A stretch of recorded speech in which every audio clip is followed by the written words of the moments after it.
தமிழகத்தில் உள்ள சிறிய உணவகங்கள், தேநீர் கடைகள் மற்றும் ஹோட்டல்களில் பயன்படுத்தப்படும் 19 கிலோ வணிக எல்பிஜி சிலிண்டரின் விலை ரூபாய் 51.50 காசுகளாக குறைக்கப்பட்டுள்ளதால் வணிகர்கள் மிகவும் மகிழ்ச்சி அடைந்துள்ளனர்.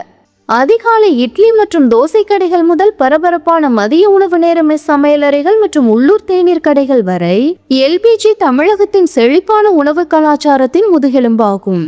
இந்த சிறு வணிகங்களில் பல மில்லியன் லாப வரம்பில் செயல்படுகின்றன. இந்த விலையில் வணிக சிலிண்டர்களின் விலை ரூபாய் 51.50 காசுகளாக குறைக்கப்பட்டுள்ளது.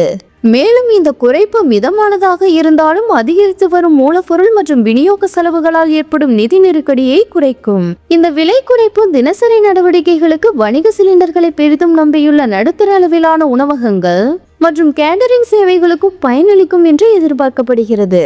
வீட்டு எல்பிஜி விலைகள் அப்படியே உள்ளன, அதில் எந்த ஒரு மாற்றமும் இல்லை.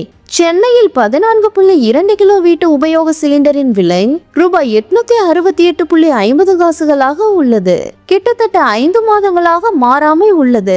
மத்திய பெட்ரோலிய அமைச்சர் ஹர்தீப் சிங் பூரி சமீபத்தில் எண்ணெய் நிறுவனங்களுக்கு 12 பகுதிகளாக ரூபாய் 30,000 கோடி வழங்குவதற்கான மத்திய அரசின் முடிவை எடுத்துரைத்தார். இது உலகளாவிய சந்தைகளில் நிலையற்ற தன்மை இருந்த போதிலும் எல்பிஜி விலைகளை ஒப்பீட்டளவில் நிலையானதாக வைத்திருக்க உதவியுள்ளது என்று அவர் கூறினார். சென்னை வீடுகளுக்கு மாறாத உள்நாட்டு விலைகளில் ஏமாற்றம் ஏற்படலாம்.